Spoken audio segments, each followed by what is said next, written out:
કેમ છો ક્લાસ? આજના એક્ઝામ માસ્ટર ક્લાસમાં તમારું સ્વાગત છે. જુઓ, પરીક્ષા હવે એકદમ માથા પર છે, રાઈટ? અને એટલે જ આજે આપણે ગુજરાતની સ્થાપના અને તેના ઇતિહાસનું એકદમ ફટાફટ અને હાઈ યીલ્ડ રિવિઝન કરવા જઈ રહ્યા છીએ. આ એક એવું વિશ્લેષણ છે જે તમારા સિલેબસના સૌથી અગત્યના મુદ્દાઓને એકદમ ક્લિયર કરી દેશે. તો ચાલો નોટબુક અને પેન લઈને તૈયાર થઈ જાઓ, આપણે આ ઐતિહાસિક સફરમાં ડૂબકી લગાવીએ. સૌથી પહેલાં તો આ એક તારીખ મગજમાં બરાબર ફિટ કરી લો. 1 મે 1960. આ કોઈ એવી તેવી તારીખ નથી હો.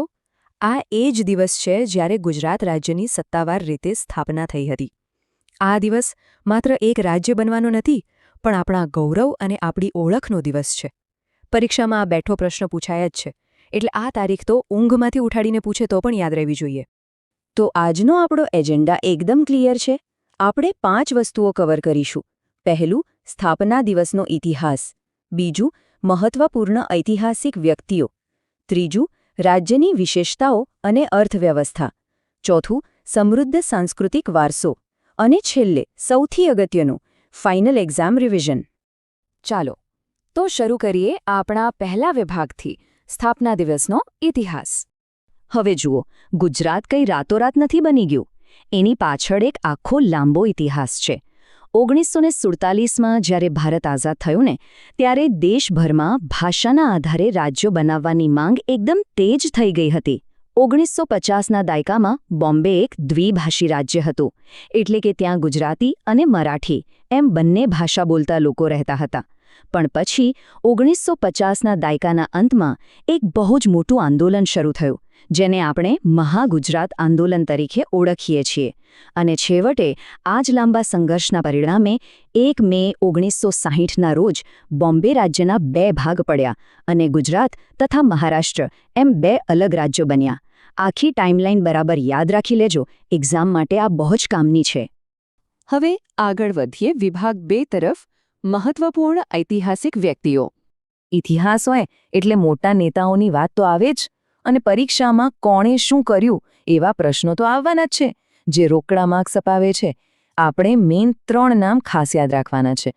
સૌથી પહેલું અને સૌથી મોટું નામ ઇન્દુલાલ યાજ્ઞિક. જો પેપરમાં પૂછાય કે મહાગુજરાત આંદોલનના મુખ્ય નેતા કોણ, તો આંખ બંધ કરીને ઇન્દુલાલ યાજ્ઞિક લખી દેવાનું. બીજું નામ છે આપણા મહાત્મા ગાંધી, જેમણે પોતાના અહિંસાના સિદ્ધાંતોથી આ આંદોલનને એક નવી દિશા અને પ્રેરણા આપી. અને ત્રીજા છે સરદાર વલ્લભભાઈ પટેલ, જેઓ રાષ્ટ્રીય એકતાના પ્રતીક છે. બસ આ 3 નામ અને તેમના કામ યાદ રાખશો એટલે તમારું કામ થઈ જશે. ઓકે, હવે જોઈએ વિભાગ 3, રાજ્યની વિશેષતાઓ અને અર્થવ્યવસ્થા. ઇતિહાસ તો જોઈ લીધો, પણ હવે જરા વર્તમાનની વાત કરીએ. આ તો એકદમ બેઝિક સવાલ છે, પણ ક્યારેક ઉતાવળમાં ભૂલ થઈ જાય. આપણી રાજધાની છે ગાંધીનગર અને મુખ્ય સત્તાવાર ભાષા છે ગુજરાતી. આ પાયાની માહિતી છે, જે ખાસ કરીને લાંબા જવાબો લખતી વખતે બહુ કામ આવશે. હવે આ ટેબલ પર જરા ધ્યાન આપજો.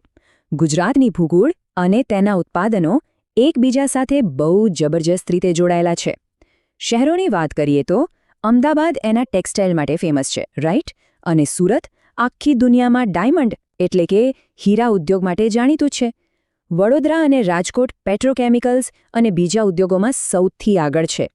ખેતીમાં પણ આપણે ક્યાંય પાછળ નથી. કપાસ, મગફળી અને જીરું આ આપણા મુખ્ય પાક છે. MCQમાં સીધું પૂછાઈ શકે છે કે સુરત શેના માટે પ્રખ્યાત છે, તો તરત મગજમાં લાઈટ થવી જોઈએ, ડાયમંડ. આ રીતે લિંક કરીને યાદ રાખશો તો ક્યારેય નહીં ભૂલાય. અને હા, એક વાત ખાસ નોંધજો, ગુજરાત માત્ર ખેતી કે નાના ઉદ્યોગો પૂરતું સીમિત નથી.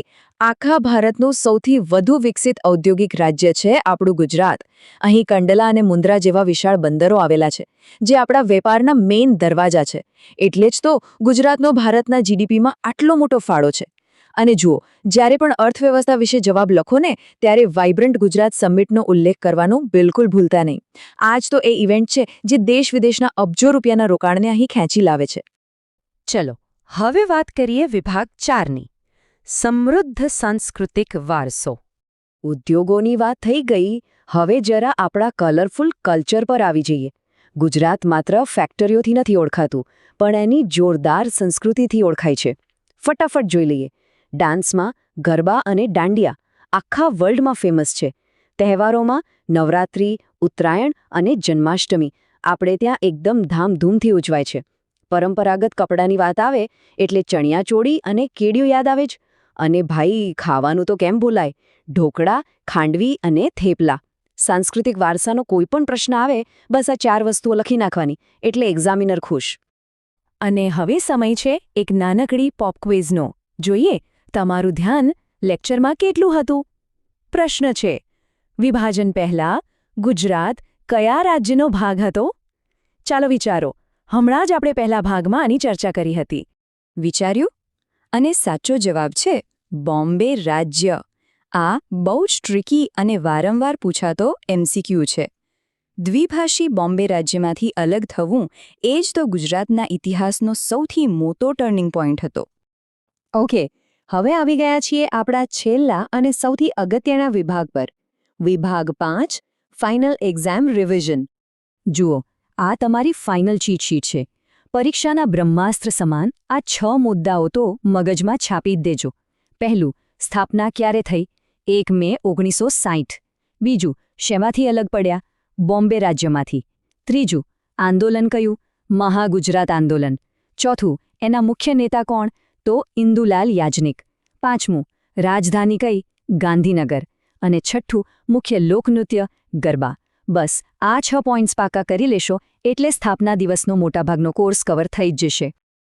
હવે પરીક્ષામાં લાંબા પ્રશ્નોના જવાબને એકદમ પાવરફુલ રીતે પૂરો કરવા માટે સોર્સ મટીરિયલમાં એક મસ્ત વાક્ય આપેલું છે. ગુજરાત સ્થાપના દિવસ આપણને એકતા, સંસ્કૃતિ અને વિકાસની યાદ અપાવે છે. આ દિવસ માત્ર રાજ્યની રચના નહીં પરંતુ ગુજરાતની ઓળખ અને ગૌરવનું પ્રતીક છે. જવાબના અંતમાં આ નિષ્કર્ષ લખશોને તો પેપર ચેક કરવાવાળા પર બહુ જ સારી છાપ પડશે અને તમને પૂરા માર્ક્સ મળવાના ચાન્સ વધી જશે.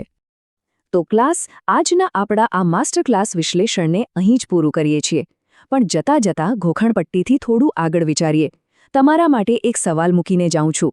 એકતા અને આટલા ઝડપી વિકાસનો આ ઐતિહાસિક પાયો ભવિષ્યમાં આપણા રાજ્યને કેવી રીતે આકાર આપતો રહેશે? પરીક્ષામાં તો તમે ફોડી જ લેશો એનો મને પૂરો વિશ્વાસ છે. પણ એક જાગૃત નાગરિક તરીકે આ ઇતિહાસનું મહત્વ સમજવું એ જ સાચું શિક્ષણ છે. બસ વાંચતા રહો અને આવનારી એક્ઝામ માટે ઓલ ધ બેસ્ટ. ફરી મળીશું.